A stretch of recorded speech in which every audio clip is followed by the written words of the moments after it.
वर्षा होती है किसी देवता की मर्जी से नहीं होती। अरे प्रकृति को हरी भरी करो, हरियाली करो तो बरसात होगी ही होगी। तो पेड़ पौधों की पूजा करो, पर्वतों की पूजा करो, प्रकृति की पूजा करो। भगवान ने प्रकृति पूजा का पावन संदेश दिया। जहाँ हरियाली होगी तो वहाँ वर्षा होगी ही होगी। उसमें इंद्र क्या करेगा? भगवान की बात को सब ब्रजवासी मानते हैं, इसलिए भगवान के कहने पर सब तैयार हुए। लेकिन भगवान के जो साथी सखा हैं भगवान से कहते, देख लाला तेरी बात मान तो लेते हैं, लेकिन हमारी भी कुछ शर्त है। भगवान ने कहा बताओ क्या शर्त है?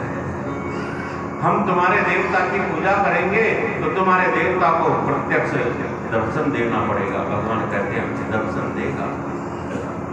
हम जो अर्पण करेंगे स्वीकार करना होगा, भोग लगाना होगा। भगवान कहते हैं कि भोग लगाएंगे। यदि कभी हमारे ऊपर संकट आया तो हमारी रक्षा भी करनी पड़ेगी। भगवान कहते हैं आप सबकी रक्षा भी करेंगे। तो लाला हमारी तीनों शर्तें तुमको मान्य है तो हम भी राजी हैं। तुम जिस देवता की कहो हम उसकी पूजा करेंगे। भगवान कहते हैं चलो फिर गिरिराज गोवर्धन की शरण में चलते हैं, उनकी पूजा करेंगे। वे ही सबसे बड़े देवता हैं ब्रज के। तो ब्रज के महाराज हैं श्री गोवर्धन महाराज। उनकी शरण में जाने की तैयारी सब ब्रजवासी करते हैं।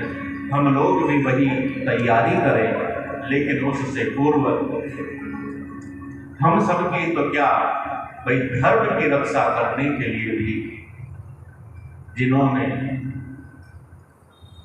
और जैसे भगवान ने गोवर्धन धारण करके समस्त ब्रजवासियों की रक्षा की, ऐसे ही चाहे गौ माता के ऊपर संकट हो, चाहे मनुष्यता के ऊपर संकट हो, चाहे अन्य किसी पर भी संकट हो, सदैव जो सबसे आगे आते हैं तो वह है हमारे संत।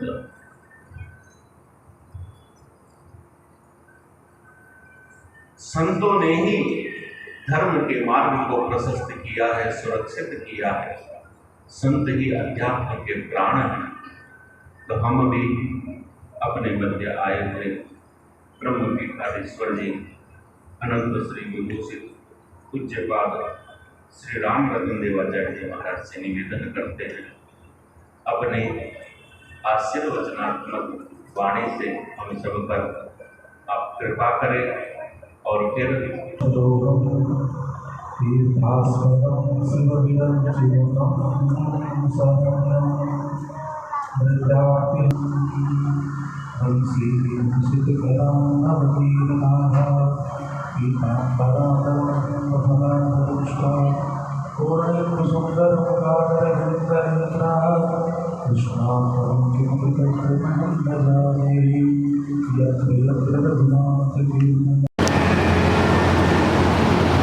एक वर्ष बाद में ग्वाल बाल आए और आकर के ब्रजमंडल के अंदर कहते हैं, अरे आज तो लाला ने वन के अंदर बहुत बड़ा अजगर मारा।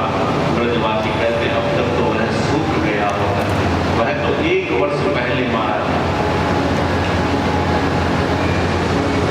इस प्रकार से भगवान ब्रज के अंदर सभी ब्रजवासियों को आनंद देते हुए अपनी लीलाओं का विस्तार करते हैं। मैया से कहते मैया अब मैं बड़ा